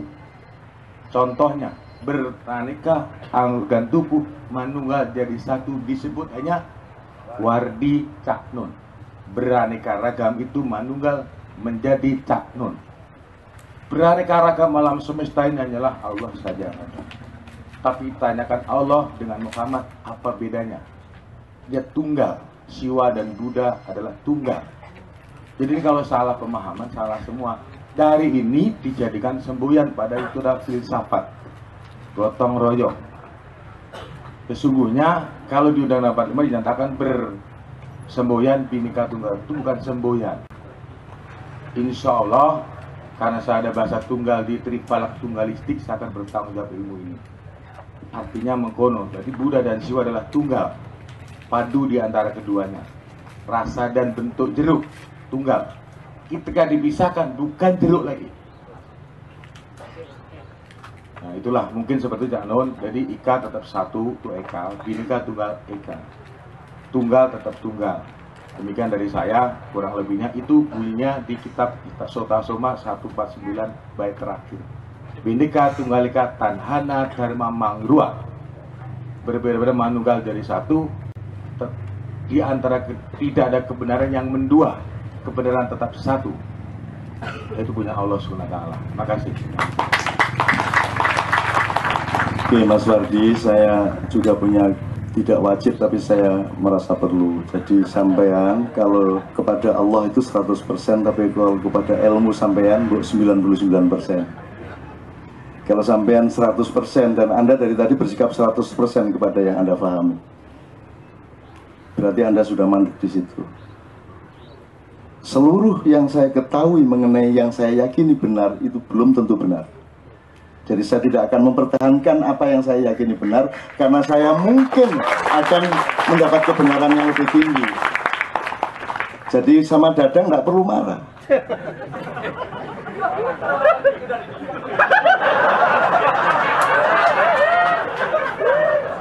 Dadang itu makhluk mulia dari Allah. Untuk memberi contoh kepada umat manusia, wahai manusia, pandanglah Dadang, jangan ada satupun di antara kalian yang menjadi seperti dia. Itu gunanya Dadang. Jadi ada Fir'aun, ada Dadang. Fir'aun itu diselamatkan jenazahnya untuk menjadi peringatan bagi semua generasi agar jangan seperti Fir'aun. Dan kemudian karena Fir'aun sudah nggak populer, sekarang dilahirkan Dadang dengan maksud yang sama. Makanya Dadang ngomong apa saja sama Tuhan justru baik. Dia bilang, insya Allah saya tidak percaya Tuhan. Nah, Tuhan tidak marah karena memang dia disetel untuk menjadi manusia yang jangan sampai ada yang meniru seperti dia. Jadi semakin dia buruk, semakin baik.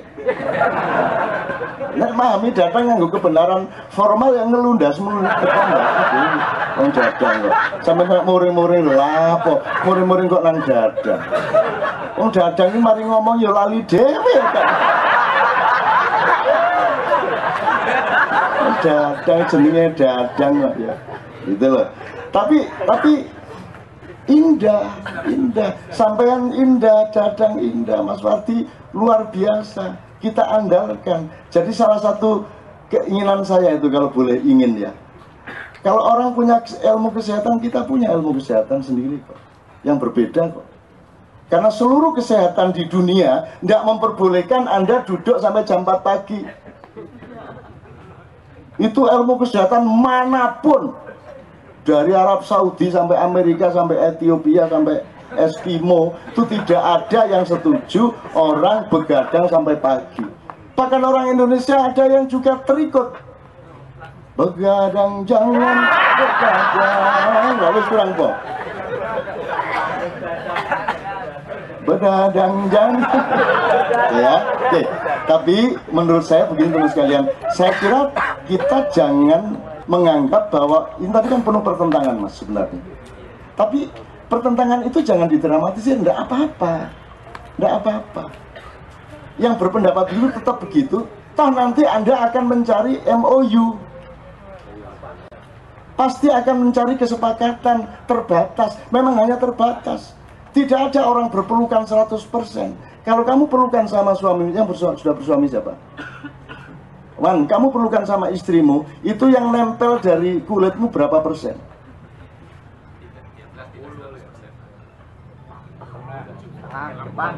60? Enggak sampai. Mau gegermu nemplek, dodomu nemplek. Kalau nemplek depan dok, sini enggak, belakang enggak. Paling 40%, 35%. Jadi tidak ada pelukan 100%. Itu loh, enggak ada. Fisik aja enggak ada. Nah, termasuk Bhinneka Tunggal Ika, Mas, biarkan orang punya interpretasi macam-macam, tidak apa-apa. Wong kabeh tafsir itu mesti salah kok. Tidak ada tafsir bener itu tidak ada. Jadi dadang mau ngomong, warna tidak pernah jarno aja, tidak masalah. Sebab kalau kita turuti dadang ngeluh tidak semua, tidak ada yang tidak dia bantah. Mau Jawa, Sunda, semua Allah dia bantah semua. Akhirnya kalau kita turutin, kita benarkan dia, akhirnya ya sudah kalau itu batalkan alam semesta, nggak anyar kan gitu. Kan begitu, maunya dia begitu. Artinya dia itu ditakdirkan Tuhan untuk tidak setuju kepada konsepnya Tuhan dalam menciptakan alam semesta dan penghuninya. Dia ingin ada penciptaan baru sehingga nanti sejak awal sudah dipersatukan, tidak usah bineka bingung, terus langsung tunggal ika gitu maunya. Nah memang kita ini disuruh bineka kok. Loh yang tunggal ika itu kalau mau ngomong tafsiran tunggal ika itu kan Buddha sama Siwa. Ngapain dipakai untuk manusia? Buddha Siwa kan dalam pemahamannya kan Tuhan pada pemahaman abad itu. Kalau memang manunggal Mas, kenapa bukan bineka manunggal ika? Ya enggak perlu dijawab, enggak benar ya enggak apa-apa, enggak tahu ya enggak apa-apa. Yang penting kita tahu bahwa ini belum tentu benar. Gitu loh. Lah kalau masing-masing enggak ini yang benar, ini yang benar. Yang benar tuh kukuruyuk, enggak kongkong-kongkong. Enggak kukurunu, gendeng kongkong. Yang benar itu ayamnya. Jadi kalau mana yang benar coba, enggak usah orang Madura maju kukurunu. Wong Sunda kongkorongkong salah kabeh. Kalau ingin cari kebenaran ambil ayam, taruh di panggung, dirangsang supaya dia berbunyi. Dia yang benar dan kamu menirukan tuh namanya tafsir dan pasti salah. Jadi jangan bertengkar tentang tafsir.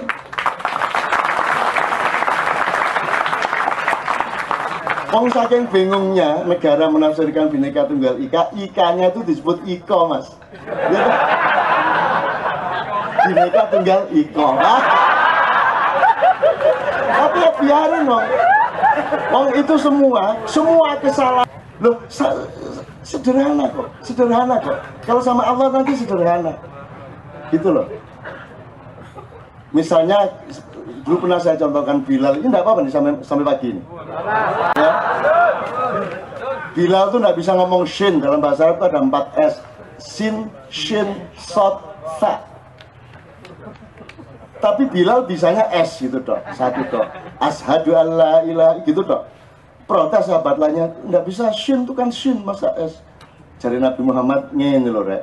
Nek Bilal ngomong ashadu itu karepe ashadu, karepe ngono. Cuman metune cangkeme ngono wis gak masalah. Aja moreng-moreng.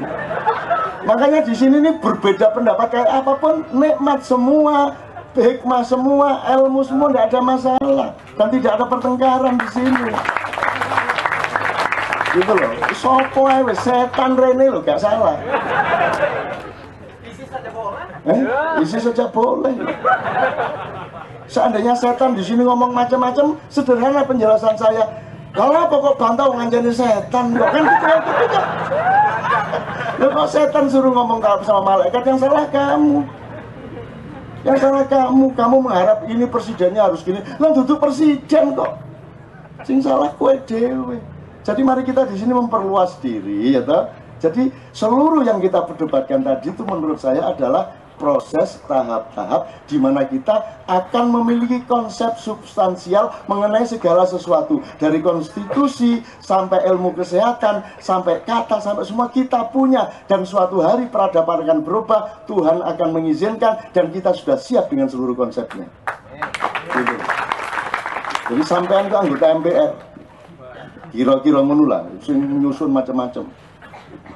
Dadang itu kepala kejaksaan, wabeh salah.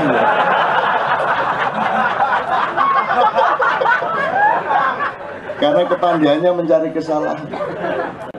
Dan itu kemuliaannya Dadang karena dia pandai mentidakkan segala sesuatu. Nah, dari seluruh perdebatan kita saya akhiri ya supaya tidak terlalu berkepanjangan. Dari seluruh yang saya akhiri, yang kita perdebatkan, tolong diingat, kita ngomong demokrasi itu dari tadi sebenarnya. Intinya itu kan the whole thing about demokrasi, sampai pemilihan langsung apa DPRD, apa saja semua, sampai ada yang meremehkan organisasi pemuda, itu kan semua kan perangkat-perangkat demokrasi. Mas Wardi atau Mas Nanang kan bisa menjelaskan secara tradisional lebih dulu mana demokrasi dengan pengenalan mengenai substansi demokrasi di bangsa kita, apa Sunda, apa Jawa, terserah. Setahu saya sudah lebih dulu sekian abad mengenal demokrasi yang sekarang disebut demokrasi.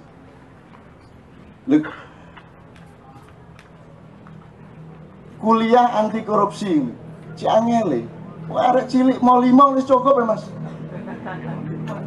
Mau 5 itu pendidikan dilarang, mau 5 sudah cukup, otomatis sudah tidak usah pakai pendidikan anti korupsi. Tapi tidak apa waktu proyek arep ngopo gue, tidak ada masalah supaya mereka dapat nafkah. Kan begitu. Kalau Anda mengizinkan berarti Anda sodako. Pemilu, kalau pemilu langsung rakyat kan yang Anda lihat kan, oh ini bukan peristiwa politik, ini peristiwa sodako dan ewoh bekewoh. Wong sudah dikasih 50.000 pagi-pagi kok siangnya tidak nyoblos. Ya ndak enak lah, ya sudahlah saya coblos. Jadi itu peristiwa sodako. Meskipun makruh kan gitu kan.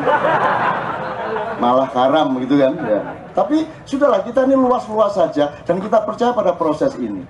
Kita tidak perlu 100% dengan kebenaran kita. Wong saya dengan mudah kok.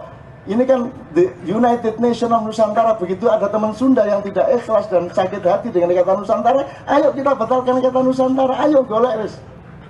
Terserah, tidak ada masalah kok saya. Wong gak nganggo jenengnya gak apa-apa. Misalnya ya enggak pakai nama juga enggak apa-apa. Cuma bingung dewe. Kalau Nusantara dipakai ya enggak masalah, ayo cari yang baru, sudah apa aja. Wong yang penting substansinya adalah kita menemukan cara hidup yang baru, kebenaran yang benar-benar terjamin untuk banyak orang dan seterusnya, kan itu substansinya. Nah, seluruh perdebatan kita itu, teman-teman sekalian, terakhir, sebenarnya kalau dalam istilah saya itu kan la ilaha. Dan ini mungkin cukup lama waktunya, sekian makian, baru nanti ketemu ilallahnya dikit. Oh ini tidak, oh iyanya ini. Kan gitu. Nah jadi kalau saya kembali kepada diri kita masing-masing, Anda kan mau Islam, mau Kristen kan mau ndak mau dengerin azan sehari berapa kali? Bahkan Kristen, bahkan Buddha, bahkan PT, mesti kurung azan pendino. Teorinya 5 kali ku sak masjid. Lah nek masjid desa RT ku 3. Burung tambah TV pisan. Ono TV kok iso adzan ya. Pas aku adzan iku wong ya. Lah kok TV iso adzan.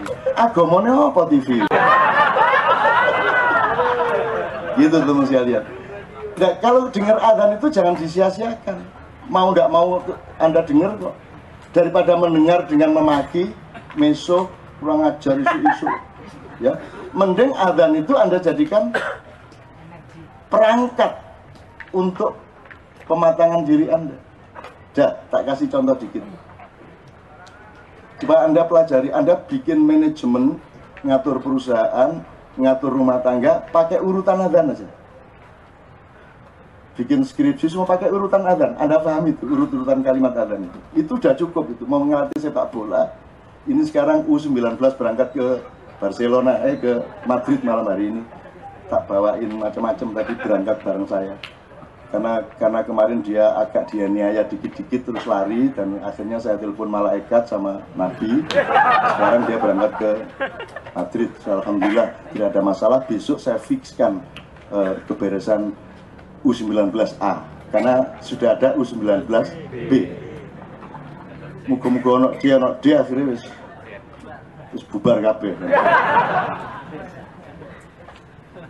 Jadi Mbak, Mas ya, sampean nek oleh meneng-meneng kok dikirimi panganan, sampean mengucapkan apa? Coba kalimat thayyibah aja. Subhanallah, alhamdulillah, walillah, Allahu akbar. Ya. Sampean dapat rezeki. Ya. Ada bledak gede banget. Allahu akbar. Ekstrim kan, sesuatu yang menakjubkan, yang mungkin menakutkan, mungkin pokoknya takjub Anda. Jadi Allahu Akbar itu judulnya adalah ketakjuban, gitu kan? Contohnya dapat duit nek 100.000, alhamdulillah gitu kan, gitu kan? Kok 1 juta, alhamdulillah ya. 1 miliar, Allahu Akbar gitu. 1 miliar, ditukokno keropok, digelendeng, gitu kan? Jadi Allahu Akbar judulnya adalah takjub. Oke. Nah sekarang Anda azan di masjid, nggak takjub apa-apa kok moro-moro Allahu Akbar itu lah apa sampean? Loh, ya karena untuk menandai waktu sholat. Loh, wong nggak duit jam tak? Masa saya orang begitu bodohnya sehingga untuk ini sudah zuhur lo itu nunggu azan. Saya tidak melarang orang azan, cuman yang saya omongkan tadi adalah manfaatkan azan itu untuk pendalaman Anda. Jadi orang itu bilang Allahu Akbar hanya kalau dia takjub. Sama dengan Allah memberi kalimat gini. Allah tidak mengatakan aku ciptakan semua ini tidak sia-sia. Tidak gitu loh Allah ngomongnya. Allah ngomongnya gini. Katakanlah wahai Tuhanku, tidak sia-sia engkau ciptakan semua ini. Jadi kalimatnya kita yang ngomong.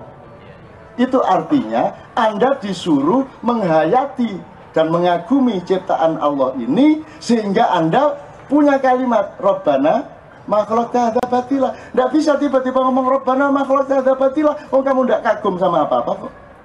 Sama dengan Allahu Akbar. Lalu apa sama Allahu Akbar itu? Jadi banyak muadzin yang tidak, saya kira hampir semua. Kalau saya sebelum zuhur harus menemukan apa yang saya kagumi. Nek kangelan ya mlebu kamar mandi muda. Tak delok dhewe Allah. Ya Allah kok iso ya kadang ngene kadang ngono. Kagum saya. Lu mau saya enggak kagum sampean? Lu sampean enggak kagum tak kandhane Gusti Allah niku mboten kagum niku. Jangan aja mungkel terus ya. Enggak kandhane kan. Tak kasih tahu nanti tak laporin tuh enggak kagum tuh. Ya Allah itu enggak kagum itu ciptaanmu enggak dikagumi gitu loh. Allahu Akbar kagum ya. Jadi syaratnya kamu menemukan menghayati hidup ini, kamu alami, kamu batin, kamu masukin apa peristiwa di sekolah, peristiwa di kantor, di jalan, pokoknya temukan hal yang menakjubkan. Kalau Anda sudah menemukan ketakjuban kepada Allah, hidupmu menjadi lain skala prioritasnya. Anda tidak kagum, tidak ngejar-ngejar yang sekunder. Nah baru Anda Allahu Akbar. Begitu ada orang azan, ya Allah, Anda ikut dalam hati Allahu Akbar. Nah kalau sudah Allahu Akbar, Anda harus tegaskan, mengagumkan tuh Allah, takjub tuh Allah. Noe itu zaman umur 4 tahun tak jalan-jalan di sawah itu lihat cacing nembus bumi itu, yuh, kok iso ya? Kok iso ya? Wih Gusti Allah ya dam tenan ya iso ya. Itu reaksinya. Dam tenan Gusti Allah ini nggak cacing iso menembus tanah gitu. Ya Tuhan senyum, ya udah disebut edan dan tidak apa-apa, minta hati kan. Ada yang lebih parah lagi dari yang Tuhan disebut. Anak Tuhan itu jos, itu kan biasa. Tapi ada, kamu nanti punya anak kalau sunat, hati-hati kamu. Karena waktu sunat tuh takutnya luar biasa, mulutnya tidak terkontrol. Ada yang, aduh, ayam, aduh, wow, gitu ya. Di Jawa Timur gak ngono. Nek marah itu kan cangkeme kayak ngono iki. Disunatnya lagi. Aduh. Matane Gusti Allah matane. Kene ngongkon sunat barang. Matane. Gusti Allah matane. Gusti Allah di mata-matane. Aku krungu dhewe iku ya Allah arek saiki iki. Nyeneng temen selamat malaikat iku mesame semenjak pengarep cilik ya ta. Tapi matane gitu. Itu kasar banget matane. Presiden matane kasar banget itu Gusti Allah. Soalnya yang menyuruh, yang memerintah hitam kan Allah. Gusti Allah di mata-matanya. Coba, kalau Anda tidak punya kearifan, kalau Anda memakai bahasa yang linier, bahasa yang baku kan Anda mengharam-haramkan, meneraka-nerakakan orang. Nanti dulu toh, jangan marah toh. Yang bijaksana, karena hidup itu begitu luasnya dimensinya itu, dan Allah memudahkan semuanya. Nah jadi maka ketika kamu kagum, kamu bilang Allahu Akbar, maka tegaskan bahwa engkau bersyahadat terhadap keesaan Tuhan, tidak ada Tuhan selain Allah, kan gitu. Tegaskan lagi, asyhadu alla ilaha illallah. Kapan-kapan kita belajar kenapa kalimatnya bukan asyhadu alla robba illallah, karena fungsi ilah sama rob beda. Nah, nanti itu kapan-kapan. Tapi pokoknya tegaskan bahwa kamu meresmikan ketakjuban kamu itu. Tapi ketakjuban kamu itu harus ada administrasinya, harus ada lingkup birokrasinya, harus ada konteks konstitusinya. Maka karena kamu hidup setelah abad ke-8, ke-7, maka harus kamu administrasi dengan asyhadu anna Muhammad Rasulullah. Sebelum Nabi Musa tidak ikut administrasi Muhammad. Jadi Nabi Musa tidak sholat 5 waktu. Wong dia ikut administrasi dia sendiri sebelum Muhammad kok. Dan dia juga mengkritik Muhammad, mau menerima umatnya disuruh Allah sholat ping 50. Aslinya kan 50. Begitu Nabi Muhammad turun dari Mi'raj itu ketemu Nabi Musa kemekelen. Mat suami kelas japurane umatmu gak iso ping 50 iku. Kono dinyang. Ping 50 ndasmu ta. Gak iso. Itu Nabi Musa ketawa keras-keras. Nabi Muhammad ngoten ta, Mbak. Iya, wis dinyang kono. Akhirnya dinyang 50, 45, 40, 30 terus sampai akhirnya sudah tidak bisa ditawar lagi 5 itu pun Nabi Musa, ya aku jane sik kutunggu ya Mat. Itu kowe gak dilakoni 5 iki kok. Ya tapi mboten enak mosok kula nyang malih. Ya wis gak apa-apa kono tapi hati-hati lho ya, aku gak dilakoni lho ping 5 iki. Engko dinyang karo arek-arek. Ana sing kate dijamak 5 sekaligus ya. Ana setahun dijamak ping 3 tok ya ana. Ada sholat waktu tilu ya dijamak pokoknya diringkes berarti situ terus pada ngerti nih ya Allah. Gendeng umatku gendeng. No bertengkar 23 apa 11 itu bertengkar. Endingnya apa? Damai. Lo enggak terawih. Damai loh. Nah, kalau mau perdamaian gampang tuh. Tinggal tidak sholat kan gitu. Nah kalau itu perdamaian, nah terus gaya apa kan gitu. Nah itu teman sekalian, maka asyhadu anna Muhammad Rasulullah. Jadi jangan mengatakan bahwa Nabi Adam biar turun ke bumi dari surga terus ndolek godhong ditutupi ngene durung ana pabrik tekstil. Ya kan? Terus Allah Akbar enggak. Sholat itu baru Rasulullah umur 53. Jadi Rasulullah selama hidup sampai umur 53 itu belum pernah sholat 5 waktu. Jadi nek awakmu di umur selawe masih punya jatah seneng nggak semua. Saya itu kan senang berkelakar dan Anda saya ajak berkelakar. Kalau Anda pintar berkelakar, Anda tidak gampang menderita. Gitu loh teman-teman sekalian. Oh gimana? Kalau kamu itu terikat sama logika, terikat sama yang bagus, sama yang formal, Anda menderita. Tapi kalau kamu mampu menciptakan dunia sendiri, nanti kalau kelewatan namanya khayal gitu ya. Tapi sebelum khayal kan ada kelakar. Misalnya kita bentus cagak dies, terus biar gue. Biar gue, sudah. Biasmu kebentus dies ini apa? Iya, itu kan bisa Anda permakan. Kalau Anda terbiasa cerdas, pakai ekonomi kreatif. Lo nak Jawa Timur ini jenis markeso teman saya itu kebetulan jayus ini tarasane iwak gudeg ngono. Jadi alam pikirannya membuat sakitnya menjadi sekunder.